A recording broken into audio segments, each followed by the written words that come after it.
Welcome back to the Better Everyday podcast, where we are unlocking our best self one episode at a time. My name is David Garcia, and this is my beautiful co-host and wife, Grace Garcia. Hello. Happy anniversary once again. March 16th, 2024 was our first episode of the Better Everyday podcast.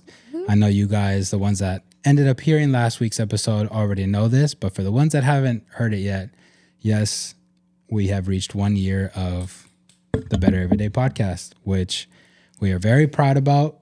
And also, you guys might have noticed that I made a mistake last episode. Instead of hitting the record button to end the recording, I hit the power button and I crossed my fingers. I honestly was pretty tired. And when I hit the power button, I'm like, oh, did I not hit the record button? And I'm like, well, this is like 21st century technology. Hopefully it closed the recording and it's all good. Then the following day I went to go edit it and there was no video. So if you guys saw last week's episode, then you know that it was an audio only. And if you saw that it was audio only and you haven't watched it and you were waiting for our beautiful faces, well, here we are back again. I'm looking to not make the same mistake twice. And that's where we learn. Yeah, and I looked extra good that day too. Yeah. And you guys would have seen her funny reactions of how annoyed she was at me. Have you guys heard last week's episode?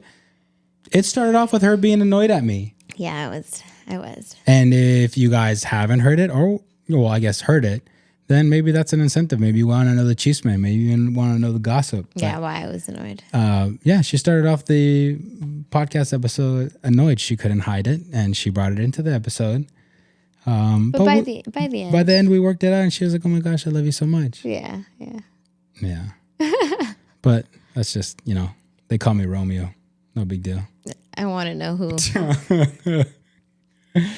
All right. Well, we are on episode 9 of the second season of the Better Everyday podcast. And to be completely honest and transparent, I had a different topic that I wanted to talk about this week. But in the last couple of days, I heard a podcast. And the only reason I heard that podcast is because our pastor, PJB, gave us this book to read. It's called The 7 Frequencies of Communication by Erwin Raphael McManus. Maybe you know this name, maybe you don't. To me, it was kind of a new name. I had seen the face on certain podcasts, but I'd never really tuned into those podcast episodes. I've seen him on, I think it was Chris Williamson. I've seen him on the kind of like hip hop.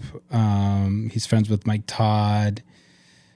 Oh, the name is escaping me. He's got like big like glasses, a big personality. Any names? Oh, I forgot what his name, but I've seen him on there as well. But I haven't really tuned into him. I haven't really heard anything about him. But from reading this book, I got a little interested in what he has to say. This book is actually pretty good. I would definitely recommend it. We, as a Better Everyday podcast, endorse it. It's a really good book. It's the chapters are really short. So if you easy read. Always say, oh, I'm not a reader, well, this might be a book for you because the chapters are literally like maybe 5 or 10 minutes long. Mm-hmm. This thing is about communication and it's about leadership and it's helping you recognize A, who you are, and B, how to be a more effective leader and communicator within your teams, within your church, or whatever it is that you want to be better at. Mm-hmm. So anyways, this author, I found out he has a podcast.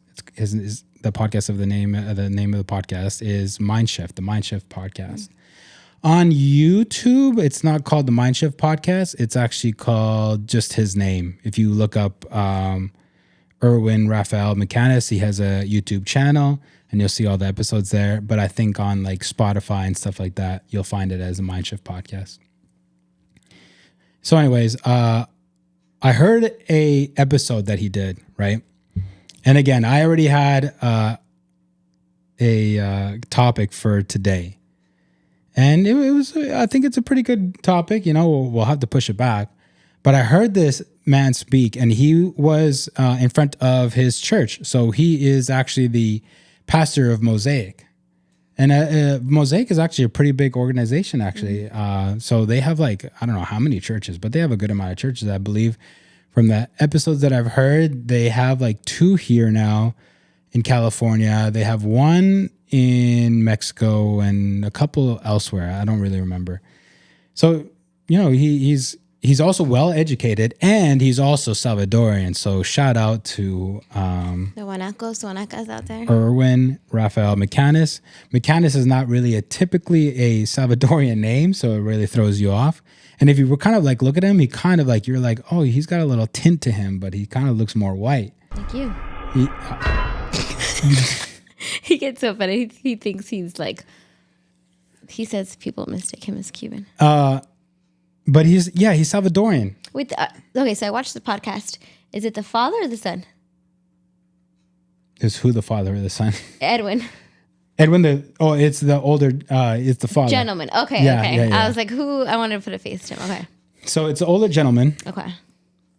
He's Salvadorian, so shout out Salvadorians. He's very well educated, which is very inspiring for a Latino because, I think the second and third generation, what do you call them, Latin Americans? They strive more for education and stuff, but like he's an older gentleman, and so for him to strive for the education that he's gotten, like he's very well educated. He is a very good communicator. He travels around the world doing speaking engagements. So it's pretty great. Anyways, going back to this episode that I was listening, it was him and his son speaking in front of the congregation. I think they were just doing the live podcast. I guess they've been doing the podcast for a long time, and they wanted to do a live one. And what really caught my attention was 2 minutes of that episode. And it is this story that they tell where the son at an age of like 7, 8, or 9, this father would send his son to summer camp. And the son would come back, and he noticed that his son was a little bit off, maybe a little more scared or whatever. And it turns out that, he was scared to go to sleep in the dark. And he asked him, what's going on? And he said, in summer camp, they told me scary stories. And the father immediately thought, oh, they told him ghost stories. And he tells him, son, ghosts aren't real. Like, don't worry about it. It's like, no, they didn't tell me ghost stories. They told me stories about the devil.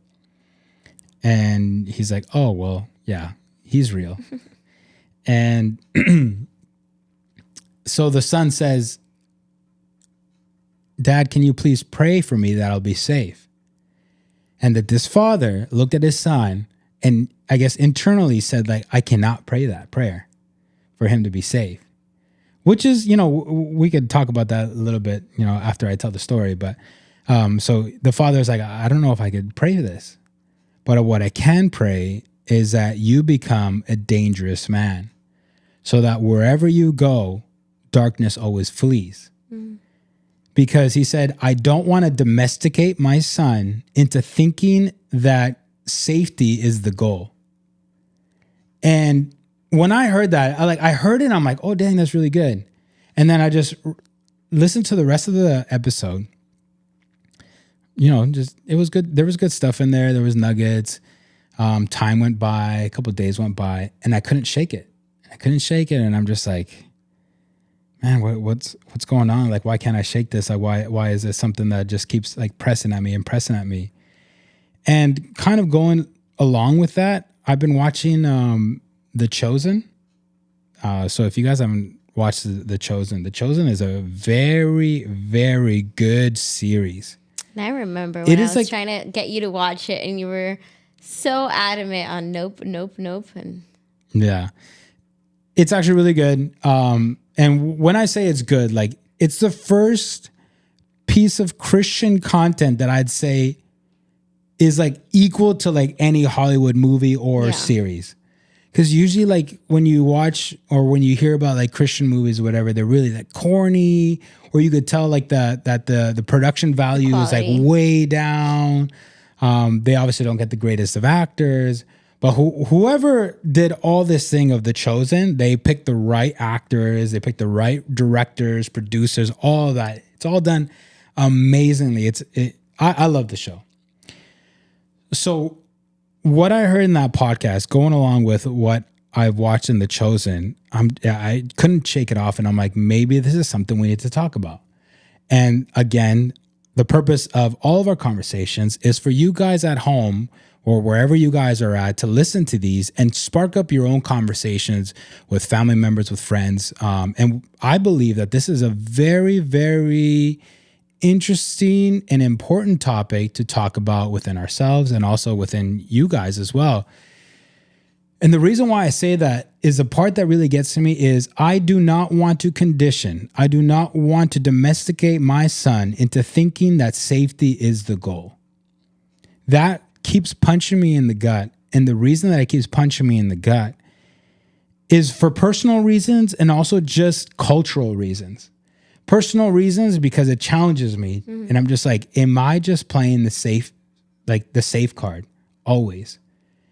And then culturally also, are we playing the safe card? Is the goal of our life safety? And that I think should really just rattle us. Like it should really just shake us up. And this is both in the Christian world and non-Christian world. Like, I mean, if you want anything great to happen in your life, you can't chase safety and comfort. The more safety and comfort you chase, the farther away you are running away from your potential. The farther away that you're running away from your purpose, the farther away that you're running from purpose or from greatness. Like you running towards safety and comfort is like putting two magnets that from or the same ends, like they don't stick. Like if you're chasing that, don't expect greatness, don't expect great things, don't expect a life full of glory, a life full of wonders and awe. Like forget about it. Yeah. It's going to be a very boring, safe life. But because we are Christian and because, I prefaced, The Chosen and stuff like that, like it should rattle Christians so much more. Because we go back to the question worth $1 million, which is as Christians, what is our purpose here on earth? Mm-hmm. And the answer is never comfort. The answer is never safety. And if you want to know, you look at the series, The Chosen. It shows you visually. You don't have to, it's important for you to read it. Okay. Because they do certain interpretations or whatever. And like they have creative license. Yes. But it brings those words that you're reading to life. Mm-hmm. And Jesus not once was like, let's play it safe. Mm-hmm. He was always his disciples like, Master, we got to go. Like, they want to get you. We have to go into safety or whatever. And he kept, nope. I'm here on a mission. Yeah. And so that is the topic that I want to talk about today. I think it's super important. And I hope you're already a little bit rattled. I hope you're already thinking, am I playing the safe card always in my life? And I want us to really meditate on that, of the decisions that I'm making every single day, both in short term and long term. Am I always seeking safety?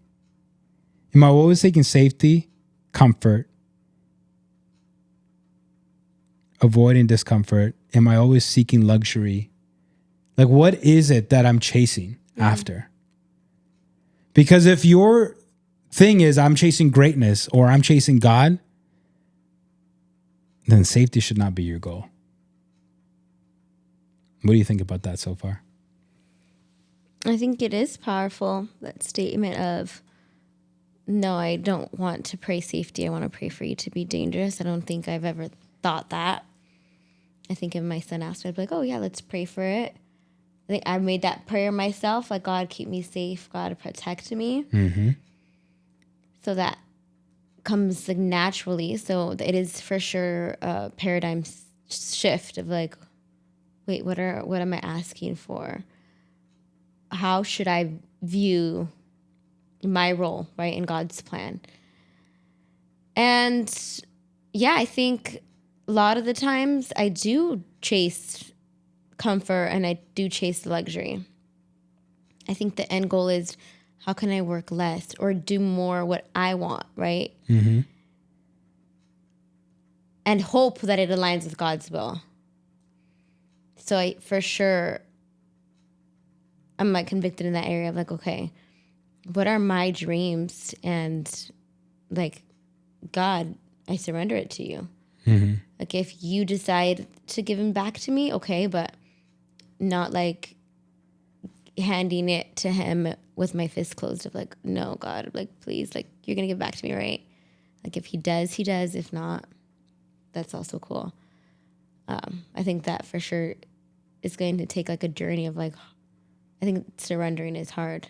And so it's not just like one decision or like one thought. I think it's a daily conscious thing to do, especially if it's ingrained in you for so long. In regards to I feel like most of my actions though, I feel like I am a careless person or I'm like an emotional person. And so in that case, I don't play it safe. I'm like, what do I want to do? And that's where I think it's good that we have balance, because I need to be like, Grace, are you thinking about your family? Are you thinking about, like, we need to pay bills? Like, you can't just do whatever job you feel like if it would be like, oh, I don't want to do this anymore, and like not play it safe if I have like a security blanket, which that's just a lack of wisdom at that point.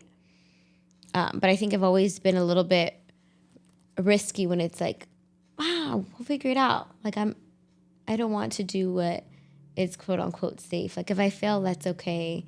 If I take this turn and it ends up being a detour, like, that's fine. And so in that safe, but it could be just, again, just lack of wisdom or like emotionally led, which it's not wise if it doesn't align with God's will. But yeah, would you say that's accurate or no?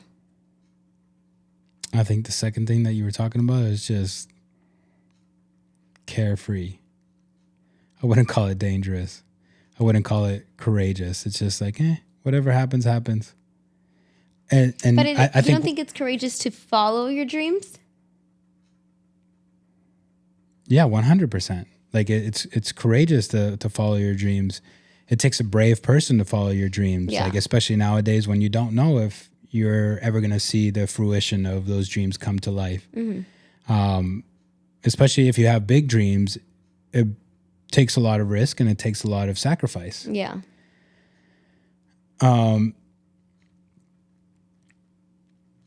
Yeah, so I think that's what I'm talking about. I'm talking about dreams, and I'm talking about also just like purpose. Yeah. Because dreams, like, let's be honest, you ask somebody what their dreams are, usually it's like, these are my dreams, mine. And usually the prayer is, God, align your will with my dreams. Yeah, for sure. So I'm not a huge fan of the phrase my dreams or dreams. Like, I like the word purpose, because purpose, I think, is a surrender of like, this is not my plan. This is not my desire. My purpose is God-given purpose. Mm-hmm. So God, show me my purpose. Yeah, like I was created for this. Yes. Like whether I desired it or not, like this is what I was made for. Like dreams usually, and it's going to sound very overgeneralized, but usually the dreams are, God, I want a better job. God, open the door so I go from just a regular employee to a manager. God, give me a place of authority. God, give me a bit bigger house. God, give me 3 kids. God, like, just paint me the picture that I want painted. It's like you go into like a Disney or whatever, like, hey, make a caricature of me. Mm-hmm. Like, do what I want you to do. But how many of us really stop and say, God, what is it that you want me to do? Yeah. And I don't think many people want to do that, because they kind of already know, like, if I ask that question, God's going to tell me to do something I don't really want to do. And that's why it's very few people that actually get to experience that part of God's glory. Like the people that have like great stories of like what God has done because they took a risk. They bet on God. They had that leap of faith on God. Like, but the people who never took those risks, they don't get those stories. Yeah. They sit there and they listen on YouTube, whatever, and they gawk and they're like, oh, that's amazing. And there's a little piece of them that goes like, I want some of that. But then when they realize what it actually takes, they're like, I'd rather just listen to some of that. So where would you be in that journey? What journey? Like in that journey of how you said, like asking God of your purpose. Like where am I in all this topic? Yeah, like gawking at the YouTube. Oh like, yeah, and that's why it rattled me. Yeah. That's the biggest people, like, and I'm not sitting here judging you guys because I'm judging myself before I judge you guys. I'm judging him for you guys. Just kidding. Yeah. I feel like that's hard, right? Like to do, like I think obviously it's easy hearing a testimony and being like, wow, I want that for me, or I desire that for me. And then you live your life, right? Like day in and day out, you're working, you're in the hustle. And maybe you ask God, and you can share like, if that's your story, right? Like we ask God, but then it's like how people say like, okay, what if he doesn't listen? Or what if there's not a shift? Like, do I just continue doing my job? Do I go look for it? Like what does that look like? Like, where are you in that journey? Well, again, I think this topic, the moment that he said, I don't want to domesticate my son. Mm-hmm. I don't want him to think that safety is the goal. That's the part that rattled me because I did reflect on my life, especially in the last like year or so. And I think what I've been chasing is safety. I've been trying to run away from all the uncomfortable to finally reach a place that I call healthy, but which is really safety. And I mean, it's all based on perspective, because there's a big part of me that says like, well, David, you've been pretty uncomfortable most of your life. Like you need a time to like figure Rest. out everything that you went through, you know, like to sort out all these feelings, to sort out all this, some of the trauma or whatever, and like all the things that you were missing. But at the same time, like it challenges me because I'm just like, it's telling me like over and over again, don't get comfortable. Mm-hmm. Like you're going to have like a time of like restoration and of healing, but then you're going back on the field, buddy. Like you got to get back out there. And I think like this, and I really pray and I hope that it's not like an emotional roller coaster. And by emotional roller coaster, you know, I always tell my wife, and I think I've said it here before, but it's like you reach this high of like, oh my gosh, I'm highly motivated. I heard this 2-minute clip and it just like got me fired up. Yeah. That's cool. But can you keep it up here? Can you keep that same level? Or is it going to come back down in 2 weeks and you're just going to forget about it and just like, oh, whatever, it was just a little spark. Mm-hmm. And so that's where I'm at, where I'm at this like motivation peak. And I'm like, I know that I need to get to a certain point of healthy, and I'm back on the field. And then I'm also thinking like, what is that going to look like? Yeah. How am I going to be challenged this time? What do I have to jump into this time? What kind of uncomfortability do I need to jump into? And it's not that I'm like, oh my gosh, I don't want to do this. Although I'm not going to lie, there's I'd say like a 15, 20% of me that goes like, yeah, this is really nice. Like, you know, this is like safe, and it's like, it's nice and it's comfortable, and you're not being that challenged, and you're able to just do things that you want to do. And, you know, like you don't have to worry about these outside factors. There is that for sure. But I know that I need to go into that discomfort. I need to go into that uncomfortable. I need to go into that unknown. And I know that, God has placed in me that spirit of courage where it's just like, I got to go out there. I got to. Yeah. I got to start getting into the battles, and I got to get this done. Like, what is this done? I have not an exact clue. Yeah. I think I have an inclination.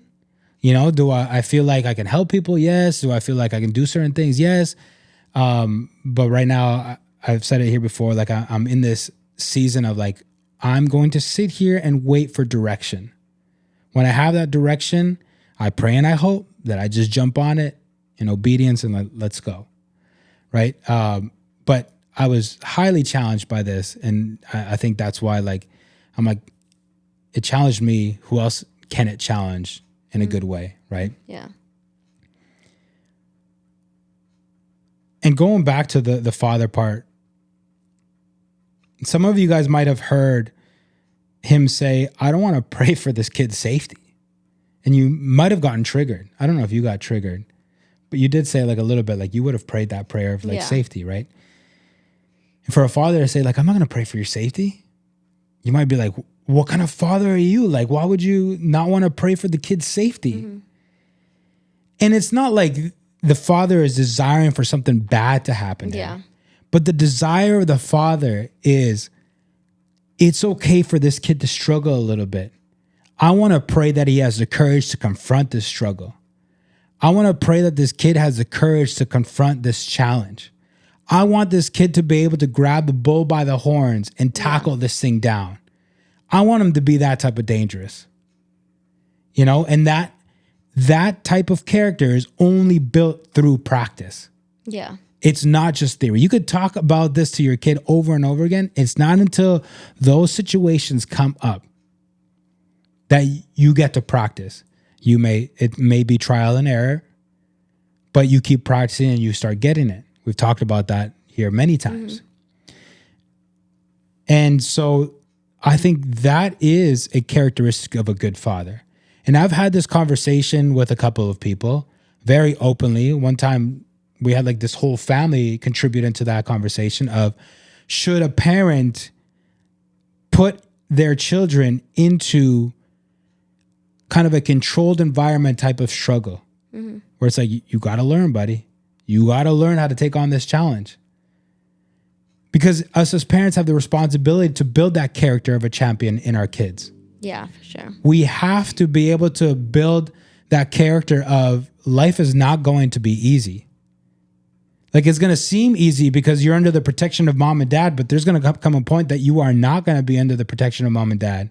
There's going to be a time where you fly away from the nest and you're flying on your own, and you got to face the seasons. You got to face the natural acts of God. Like, you got to face this all.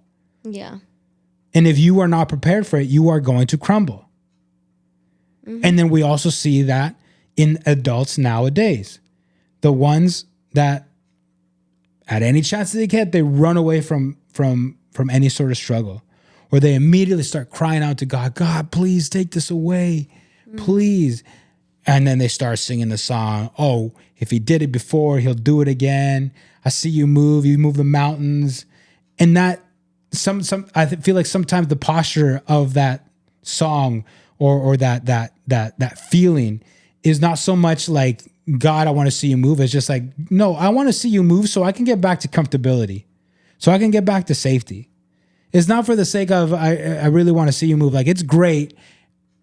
And I feel like a lot of people take God as like almost like a tool of like, every single time something bad shows up, I'm just going to pray and God's going to take it away.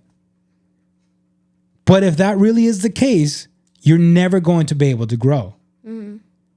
And that's why there are some people that are going through struggles and they go, God, where are you? God, help me, God. And God's probably sitting there like, I'm trying to be a good father and let you do this. You're in a controlled environment. If you are going to die, trust me, I'll save you. Like, you'll be fine. Mm-hmm. Go, get it. Yeah. And we're sitting here like, no, God, please show up. Can't handle this anymore. I have this boss that I can't deal with anymore. I'm only making $12 an hour. This woman is driving me crazy. Like, ah. And these are all struggles that you need to step up to. And a lot of it has to do with inner stuff that we don't want to deal with. Another thing that we keep running away from. Yeah. All the inner work when there's a dispute between a married couple, like, I can't deal with this woman. Oh my gosh, blah, blah, blah. What's really the thing? You got pride issues, homeboy. Like, you got pride issues. I can't deal with her. Why? Because your pride is telling you, bend her to your will. Not, hey, how can I meet her halfway and like figure this out as a loving couple? No. Can't deal with this woman because she's not doing exactly what I want her to do. Exactly when I want her to do it and how I want her to do it. And that's a scary thing to think about because there's a consensus among like educators saying that the number one issue, at least at home, is not letting your child struggle. And maybe I always talk about this pendulum, and maybe it's because at least in our culture, right, being first gen, our family did struggle.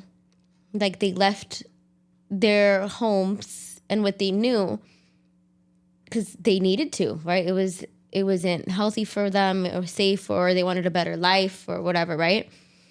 And so they struggled so much and they kind of overcompensated where now they want to give everything to their kids, make it easy for them, but it's doing such a disservice. And we see that all the time. And even like, I think us as well, like we get overstimulated or whatever, and they get upset. It's like, here. Like we just want to make them comfortable. We don't want to deal with their emotions. They don't know how to regulate their emotions. And so we just try to find like an easy fix, or what's the least time consuming, right? And so like, we'll just solve it for you.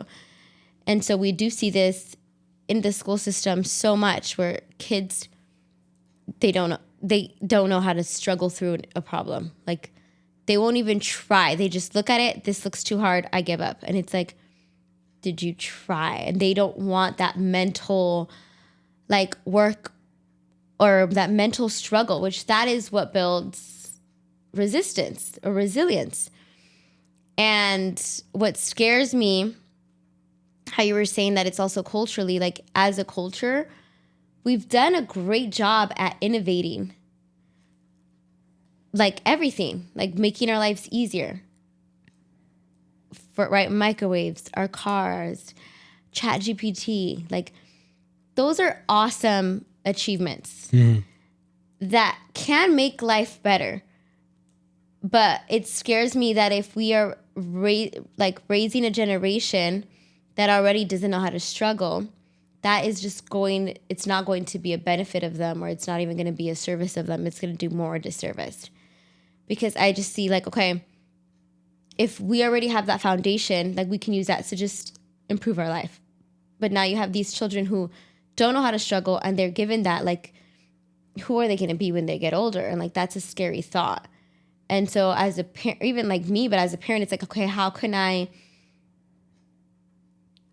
help them? Like coach them through their struggle, right? Not, oh, the game is tough. Okay, sit out of it. Like, let's just forfeit. How can I be their voice and not be in the game with them and be like, okay, I'll get the ball. Okay, I'll run it back. Or like, Yeah. How can I just be on the sideline, see them, and just coach them through it? And the more we do that, like that builds their confidence. Like the time that they overcome a challenge time and time again. And I think that that's something I have to be more intentional about. Like when I see them struggle, it's so natural to be like, okay, like I got it. Mom's here. And it feels good to us. It kind of boosts our ego, but we're doing such harm. And I'm like trying to think like, oh my, like what situations, like my kids have struggled and I've gotten to be their hero. And I did hear a TikTok that like one of the greatest privilege you can have is a mom and dad who can, how you said, like be their net when they fall, because that hopefully if you do it correctly, isn't a crutch. Right. But if you do it correctly, it's like you can go out into the world. Like I think she was saying she was a White House intern. and they were they're free. Like they don't get paid. The interns back then, they said they changed it, but back then they didn't get paid, and she had to get an apartment, like to become a White House intern. Like, where's she gonna live? So she was paying for this, not getting paid, and they were making her work like crazy hours, and she would have to catch the train, but she would miss it because they were crazy hours. And her mom called her one day and is like, "Where are you?" Like, "I'm at the White House still." And she goes, "Still?" She goes, "You need to like put your boundaries. Like, tell them I'm sorry. Like, I can work until this time." She goes, "Mom, what if they fire me?" She's like, "Come home." Like, what the heck? Like, and then she said that gave her the confidence to be brave and say, like, you know, like demand basically like, this is what I want. But how many times do people not have that courage because they don't have that confidence? And so like my goal as a parent is give them the confidence to be brave, how you said, like to do courageous things, because they know, okay, if I fail or if something bad happens, like I have my parents. But it shouldn't be like my parents always have me, like where it's a crutch, right? Where they're not living life because we've, I guess, like choked them or like sheltered them too much. But it's like, how can I have them be brave and we're that net where it's like, go, where hopefully it's to fly, but life will life. And sometimes if they fall, like it's okay. If that makes sense. Like what's, you know, finding that balance, I feel like is a tricky situation. Yeah, and I think obviously parenting is not the easiest job in the whole world. And it kind of goes together with what we talked about, I think, a couple weeks ago in how we condition our kids for them not to fear that failure. Yeah. For them to be able to be confident that they can try and they can mess up and they can come back and try again and try again and try again, and that it's okay. That together with what you were just talking about of, yeah, like when they fail, when they crumble or whatever, just like, you know, at the very bottom of, like, you're never going to hit rock bottom. Yeah. Mom and dad are going to be there to coach you, to encourage you, to love you. Like, they know that they have support, you know, and it's the very important thing is, because I also think about like, you know, on shows, on TV, on movies, sometimes like the overly privileged kids, they take that same scenario of, oh, my dad and my mom always have me. And they go the complete opposite route of just like, let me just do the dumbest things ever. Yeah. Like, it's not even like I'm going to achieve like greatness. Like, no, I'm just going to go party and whatever. And if I get thrown in jail, mom and dad are going to come get me. Like, I think obviously that's the wrong way to do it. But like, ideally it would be just exactly what you said. I'm going to go achieve greatness. I'm going to give it my all. And if I happen to crash and burn, my parents have already instilled in me the confidence of like, I can get back up. Even if I hit rock bottom, even if I crash and burn, whatever, I can start back up again. And again, I go back to that Instagram of, I think it's called the School of Hard Knocks. This guy goes around interviewing like millionaires and billionaires. And he always asks them, have you ever gone broke? And they all say, yo, many times. And he says, what did you do to get back? It's the same thing I always do. I could go broke today, they said. And in a year, I'll be back where I am right now. Yeah. And it's just like those people that just know like everything could be gone like this, but it's okay because I have all these characteristics. I have all these skills. I have all this discipline that I could just be back here all over again. It's okay. You know? And people who don't have the privilege, because I'm aware that you can't control the parents that you have. And so people who don't have the privilege, I think it's so important to be rooted in God, because the Bible does say that those who walk according to his will, those who obey, he does turn everything for our good. And so that when we do face tough times or we do fail and we do mess up, it's never in vain. He uses them to edify us. He uses us to grow us. He uses it not as a setback, but as a setup. And so I can't imagine living life without that certainty, like without him, like guiding my steps or, you know, being my foundation. And so I highly recommend you guys, if you haven't been living that way, for sure, think about it. Yeah, and I think the other misconception that happens in the Christian world is maybe it's because, some of us didn't feel safe at home or whatever, but there is an interpretation of God where we think God's always going to protect us from everything. And that's kind of a misinterpretation, because what do you really want to be protected from? Especially in this American culture, what is it that you're looking to be protected from? Illness?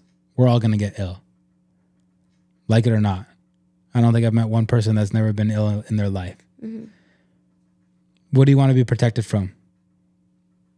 Danger? We live in America. Like, there's shootings like almost every week.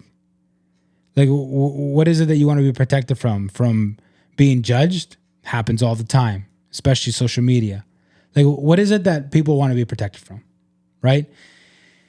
And some people also say, well, God is a God of miracles. God does wonders. God moves mountains, right? And again, going back to Chosen, Jesus does these miracles. And later on, I think in season 4, these people that he did miracles for before, I think it was season 3 or whatever, you see them in season 4 when the Pharisees and the Sadducees, all the religious people are starting to rise up against Jesus. And these people, in the midst of all that turmoil, are in the middle of the courts saying everything that Jesus has done for them, that how they healed them. Mm-hmm. And so you like, some people go like, oh, I want to be healed, or I want this miracle, whatever. And then maybe they receive it, and then what? And then what?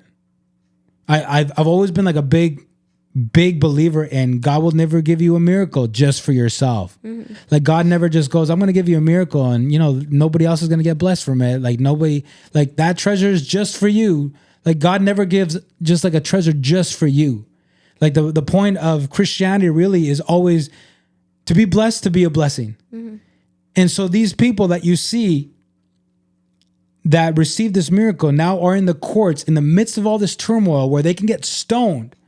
Because at this point, the Sadducees and the Pharisees have already tried to stone, in the show, Jesus. Mm-hmm.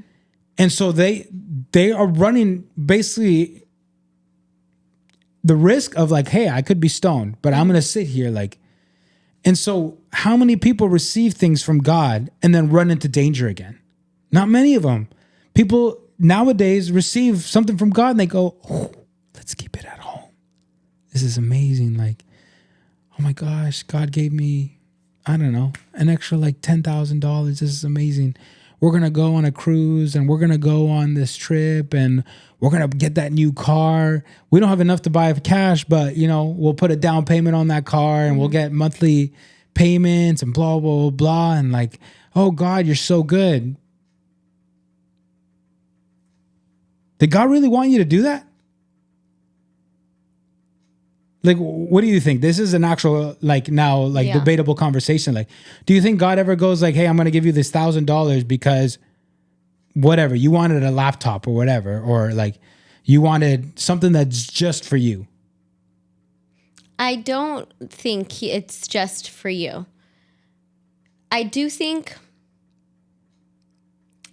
he is like a father and he sees the desires of our hearts, and just like, for example, if Elijah or Raya asked me something, it's like, I want to give it to you, like a cariño gift, or I see you. Because there's times where I'm like, I know this is silly, but I'm like praying for a parking lot or something. And I'm like, God, I see you see me. Like in the little things, I'm like, I feel loved. I feel seen. Like, I feel like he's romancing me, right? But I don't think it's ever just for you. Like it ever is that's like the minimum. It is always like his whole purpose is to be known, for us to know him and for us to share. It's like, go, the greatest commission, go and teach others about Jesus. So at the very, very minimum, everything he does for you, at the very minimum, is for you to share your story, for others to get to know him. And so if you just got that money for that laptop and you left it at that, it's like that's I don't want to say it's a waste because only that person knows right in their heart, but it's like, share your testimony. Like, share it. Because we do a disservice to ourselves and we do a disservice to others if we just keep it for ourselves. 100%. And even like where it's like, go tell the Samaritan woman, right? Like she got that revelation and she went and shared it. Like when God does something to you, it should have that characteristic when you go and you're so excited of what God has done, what you have known about him, that you just want to share it with others.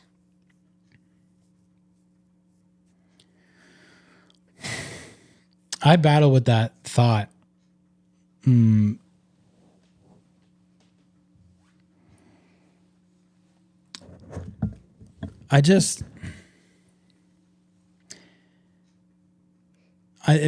maybe I'm influenced by, the Christian movement that we might have grown up in, which a lot of it has been prosperity gospel. For sure. And the prosperity gospel, basically, like at the gist of it is, God is so amazing. God loves me. And that is why he is going to give me all the desires of my heart. Yeah. Which usually the desires of my heart are luxury, comfort, safety, cars, houses, so on and so forth. And there's some preachers and some pastors out there that flaunt it. Like, oh, God has blessed me so much because he gave me this mansion and he gave me this jet and he gave me this car. Like, I still don't think that's what God called you to. No, I don't think so. I don't think that is what God called you to. But you don't think God gives gifts? I go back to, let's say, our purpose here is for the kingdom of God. What purpose does a jet serve to the kingdom of God in regards to giving it to this one person that he uses it just for himself or whatever? Like I get it if a person's like, I want a jet because I want to be able to fly certain supplies to blah, blah, blah, this country or that country. I want to be able to help these people. Like I think there's purpose behind that. But just for the sake of having gold rings and flaunting them in the house and... What was, because I wrestled with that, and I still wrestle with that conversation, but there was an episode where I had that, like, that question, and I was just like, oh, like, God doesn't want me to be, like, he doesn't care about my happiness, he cares about my joy, right? And then I remember I wanted to go to Puerto Rico. We said, this is how much it's going to be. And then I got that check. That's literally just exactly what we said we needed. Mm-hmm. And you're like, Grace, if this isn't God seeing you, like, then I don't know what it is. Like, what would you say in a situation like that? Because you told me that. I know I did. And you're like, I take it back. We're canceling it. I think I think you see black and white. And I think God is our lover too. And just like you, my husband, hold on, put yourself. I can't. I know, but I can't, because then we go back to the same thing. We're glorifying safety. We're glorifying, like, it goes, for me, it always goes back to, what is the purpose of our lives here on earth? Yes, 100%. What is our purpose? To glorify God and to build his kingdom. To build his kingdom. Mm-hmm. How do you build his kingdom? What does it say in that verse? Like, the harvest is plenty, but the workers are very few. Yeah. I wonder why the workers are so few. What are the workers doing? What are the other people doing? The workers, the harvest is many. The workers are few. What are other people doing? Distracted. So you change your mind. That's what you're saying. Because I do think, and that's where, I guess depending on my mood, if I'm completely honest, go like back and forth, because sometimes I could be so like, no, God doesn't care about any of that. And then there's times where I'm reminded, like, just how you you're my husband and you're like, okay, this is, or even as a father, like this is my role in their life and I see them and I want them to know them, but this is like where I'm leading my family, right? I think in that same way where he does love us. And so what does that look like? Is it just, no, give yourself away? Like, I feel like in loving us, it is that. Let me take care of you. Let me give you blessings. Like the Bible does speak about blessings. Okay.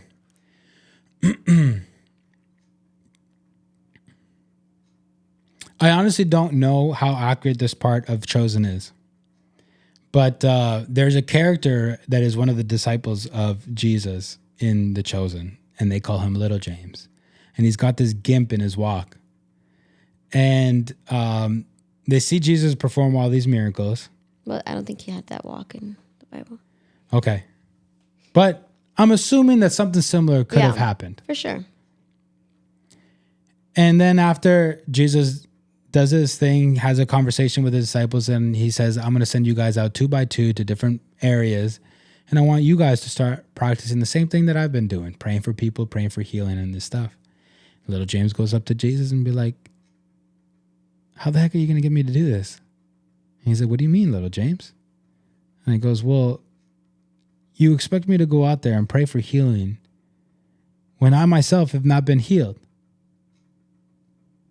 And he goes, the way that you live your life is more of a glorification to God than the one who receives his healing and glorifies me. Why? Because you're going through a struggle, and through that struggle, you're showing your faith. Mm-hmm. For sure. And so you're saying, oh, well, God sees us. So what about that person that doesn't receive their miracle? And we get into the topic of, because somebody said to your family when your mother passed away, like, oh, did she do something wrong to deserve this? Mm-hmm.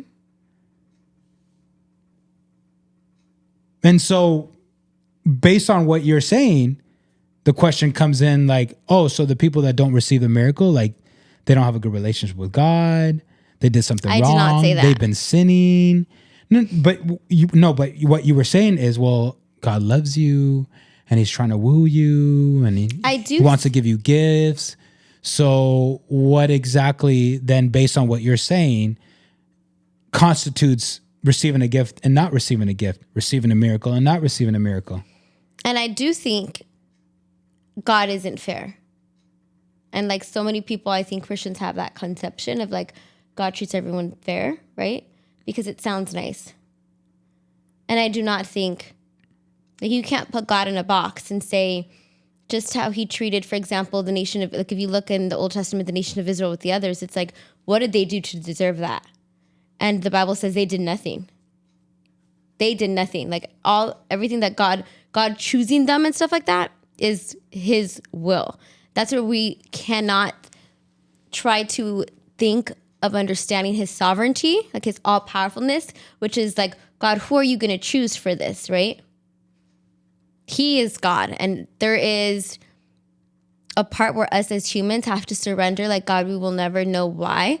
Because just how you said, just because others get favored in one area doesn't mean they did something or they didn't do something to get that.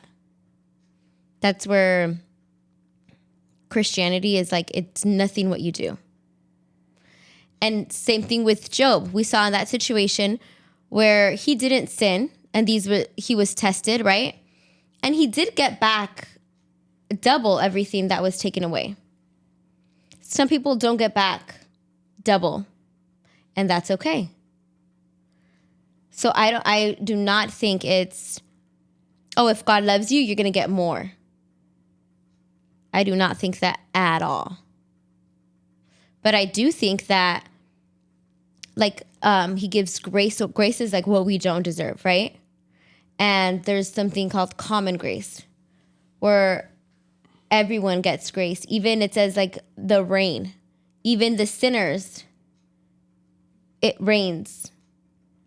And so, yeah, I do think God sometimes is going to favor certain individuals with certain aspects of their life, and why he picks, we can go into like, where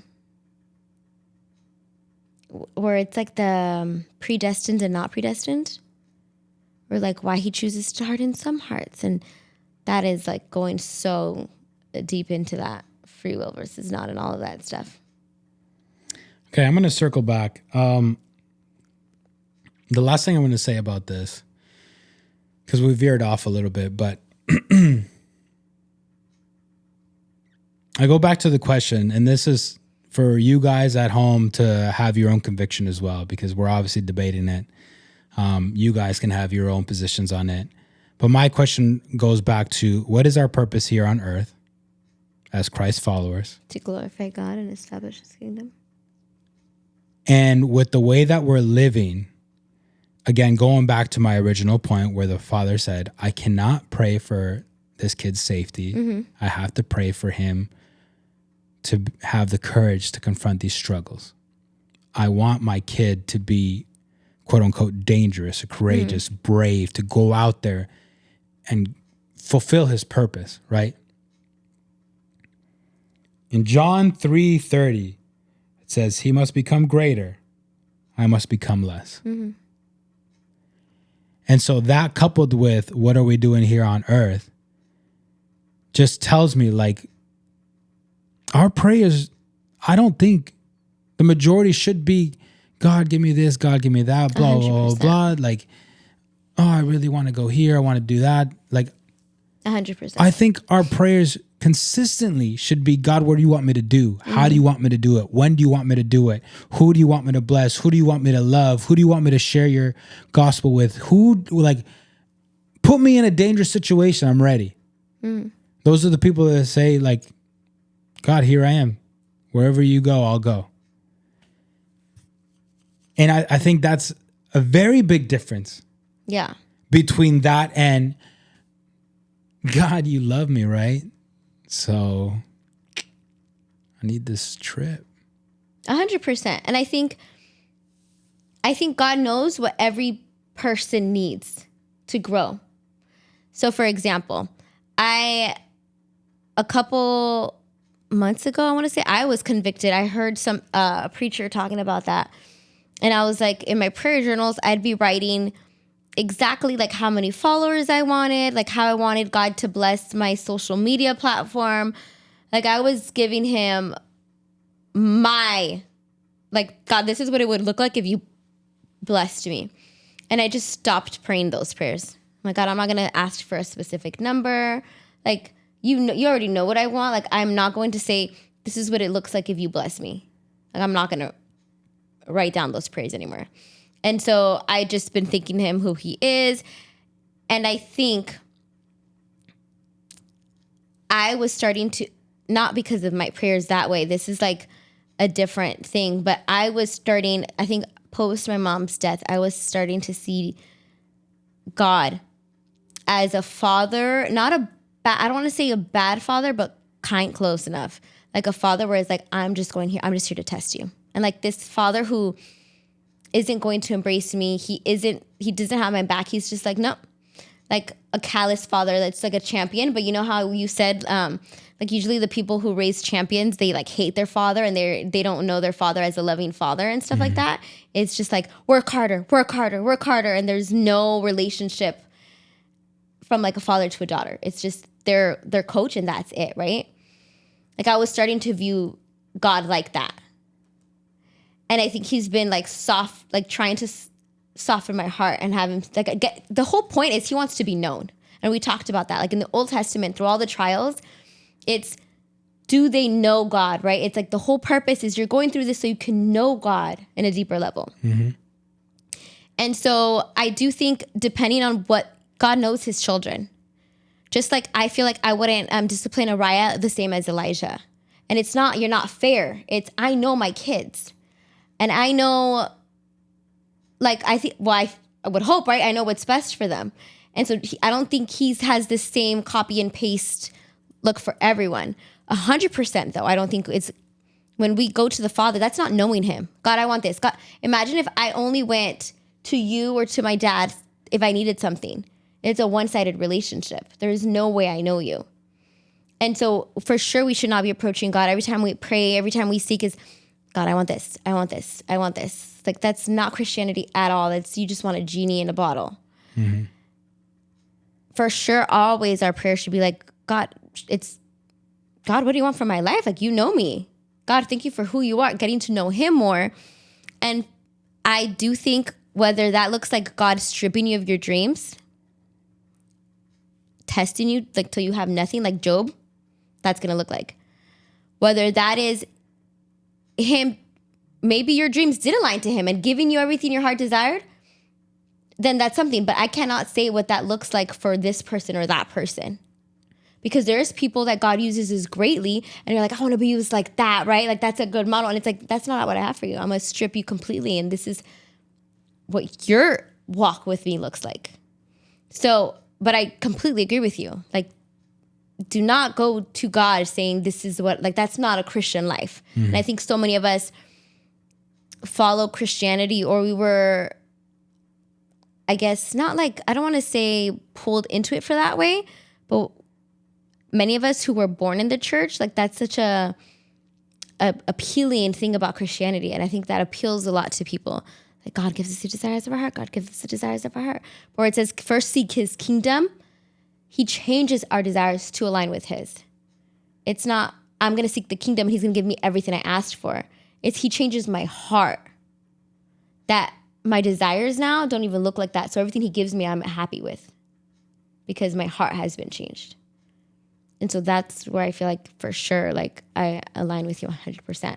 But I don't think we could put copy and paste. This is what it's going to look like for every person.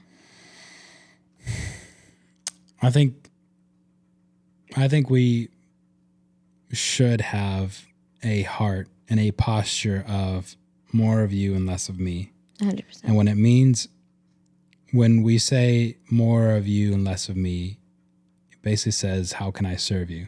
Mm-hmm. How can I serve your kingdom? And a lot of times, whether we like it or not, God is going to call us into uncomfortability. For sure. Show me one story in the Bible where the person was comfortable the whole time. I can't. There is no. But I do think people can reach their, let's say, like, a goal in life, right? But with that, I think the more you have, let's say like a platform, right? Let's say you got a big platform. And maybe that always drawn to you, or you knew something deep down, like, I'm made to have this, right? Like, God is calling me to this.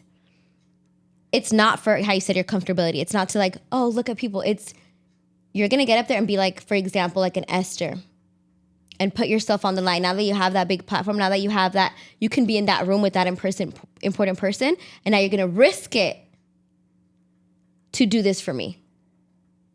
And so if you get that social media following that you've always wanted, now you're going to glorify me, and people are going to be like, this person changed. Or, oh, let's cancel them because their views are so far, whatever, right? Like, I believe God can call you to greatness, but how you say, it's not for comfortability, it's to show his glory. And so that could be looking like an Esther, where you are and you made it, but you're risking something with that. Mm-hmm. Or like a Joseph, right? Like, you go through stuff and you quote unquote make it, but it's for what? It's for the people, right? To save your people. And so, or maybe you're never called to that. But for sure, it's never to be comfortable. It's always to glorify him, to help your people. It's a bigger purpose. Yes. And again, going back to more of you and less of me, I believe having that posture is also having a selfless heart. Mm. And you could say, like, well, like, if you have a selfless heart, then what about your desires? And it's, your desires become God's desires. Yeah. Imagine being one of the disciples and walking around with the Messiah, this person that you've been waiting for. Your generations past before you have been waiting for this person. Mm-hmm. and you're watching him do miracles, you're no longer like, God, make me a CEO. Yeah. God, give me my business. You're now like shocked and awe of like, I'm walking around with the Messiah that is healing people, bringing people back from the dead, like restoration of eyesight, like all these things, where your desires have now become the desires of the kingdom. Like, I want to see the kingdom grow. And I still have to challenge, like, if your desires are somewhat selfish, you need to reflect on that. Yeah. Again, this is just my opinion. No, you don't have to take it for truth or whatever, like just an opinion, but like we need to keep ourselves in check. And it goes back again to what are your desires? Are they for safety? Are they for luxury? Are they for comfort? Or are they for the kingdom? Usually when it's for the kingdom, you're not going into comfortability. Yeah. You're being, first of all, prepared, which is already in itself uncomfortable. And then once you're done being prepared, you're going out. Maybe you hate public speaking and God's calling you to public speaking. Maybe he wants you to start a business to be able to give jobs to people that would have otherwise not had jobs. Like whatever it is that you're being called to, like most of the time it's going to be uncomfortable. And it's because it's uncomfortable that you know it's not for you. Yeah. It's for the kingdom of God. And so right there in those moments is like, I'm not praying for safety anymore. Now I'm praying to be able to have the courage and the braveness, that I can have the discipline, that I can have, just what it takes to be able to take on what God's calling me to do. And I think that's one thing, that's a way to combat against I just want to be safe. That culture of just safety, the culture of like, the prosperity gospel or whatever. Like, no, stop praying for like safety. Stop praying for all that. Like, if you really want to live out your purpose, pray for the character to be able to take on what God wants you to do. Plain and simple. Yeah. And it goes back to that, one of the preachings that really, it's not even a preaching, and he was just talking, that really convicted me was Pastor Julian. I think he's from Mosaic too, no? I have no idea. I don't know, his name's Pastor Julian, but he spoke to us at a leaders meeting, and he was saying how he had this dream of wanting to make it in the music industry, and you have to kill your desires. You have to do like what Abraham did and take a knife to what you thought you wanted. Like Abraham always wanted a son. God gives it to him, and he had to take a knife to it and say, okay, God, like that's trust in God. That's where first seek the kingdom. It's not like, let me do it simultaneously. Let me seek the kingdom and pray for this. It's, I'm going to be brave and I'm going to kill my desires and see what God does. If he decides to resurrect it, awesome. If he doesn't, awesome. But like actually going through with it, of holding the knife and saying, God, I'm obeying you, which is scary that you need courage to do that and say, this, I might never get this back. And that's okay because it's not about me. And my final point for this whole topic, and this is kind of just to prove that I'm not being completely 100% radical, because it sounds like I'm being radical. But again, like this rattled me for a reason, is because I myself am kind of chasing safety. Jesus is about to get crucified, goes away by himself, basically falls down crying, God, make this cup pass from me. What he's basically saying there is like, if it could be any other way. Yeah. If it could be any other way. If I don't have to be crucified and ridiculed and beat up and just go through all this. Like, please. And right after he goes, but if it's your will, I'm going to do it. And the reason why I bring that up is because I think there's such an importance of just that moment to show us that Jesus had a human moment, that it's basically in our DNA to want safety, to want comfortability, to not want to go through the hard stuff that we have to go through. And it's humanizing, it's gracious, and it shows us that it is okay. Like, I don't want to sit here and be like, no, you shouldn't be doing all this and shouldn't be having these desires. Like, it sounds very challenging the way that I'm like communicating it. And it's mostly that I'm communicating it to myself, to be honest. And because I'm pretty hard on myself. But that moment just shows us like, we're going to have moments like that. We're going to have moments where we're like, oh, we just don't want to do that. Uncomfortable. But we must. It's very important for us to surrender. We can have those moments, and it's kind of goes along with the focus journal, where it's just like, what is the reality? What is it that I'm feeling? Jesus in that moment was feeling, I don't want to do this, but I will. Yeah. And so you guys that are listening, I want you guys to like just meditate and think about like, how are you conducting your life? Is it chasing safety, and is it chasing comfort? Is it chasing luxury? Is it low-key selfish?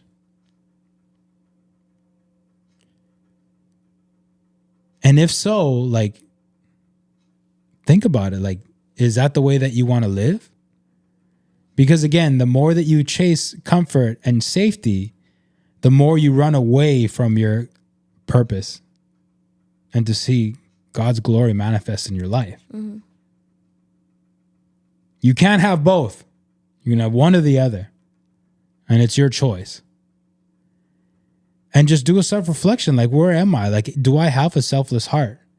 Do I want to serve the kingdom of God? Like, do I actually want to, or do I just want to do it on Sundays from whatever time, like 7 to 1, and then just say, hey, I did my part? Like, is God calling you to something else? Is God calling you to preparation? Maybe a preparation that you don't want to do. Maybe he's calling you back to school. I mean, if he called me back to school, I know that would be discomfort for me because I hate school. But like, is he calling you something and you're just like, nah, God, you know the desires of my heart. You know I don't want to do that. Just give me my desires. Come on. Mm-hmm. Let me be rich without any of the work. Let me have the beautiful house without having to risk anything. Like, get me to where I want to be without me having to risk any of it. And so I just want you guys to reflect on that and reflect what's going to become of my life in the next 5, 10, 20 years. How do I want to live it? Do I want to be on my deathbed and say like, yo, I gave every punch that I could. I gave it my all. Or do you want to be in your deathbed and be like, I had an all right life, you know? I mean, the choice is yours. Yeah. Like, I'm not trying to swing you either way, but just the choice is yours. Like, whatever you're going to be happy with is whatever you're going to be happy with. But I truly believe, like, based on my own personal opinion, but I also don't want to be passive.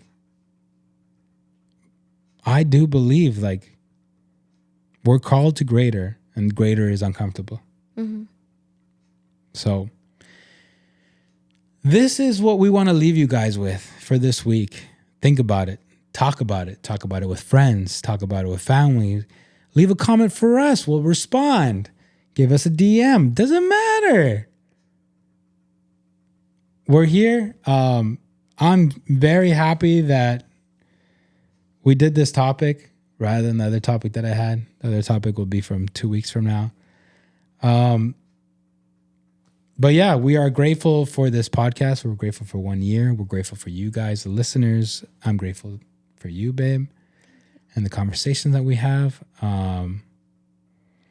Yeah, it's just a lot of gratitude going around as we end this episode. We thank you so much for your time. for your attention. If you took notes, that'd be cool. And also, if you guys can just take a quick second to like, share, comment, whatever else that I'm missing, we would greatly appreciate it. It would help us out a lot. And we are, I want to say, about 2 weeks away from having the Focus Journal come out. We are now just ironing out the final details of it. Once we have it out, we'll let you guys know. And we know that it's going to be a big blessing for you guys. Yeah. So we hope you have a good week. And we will see you next time. Bye.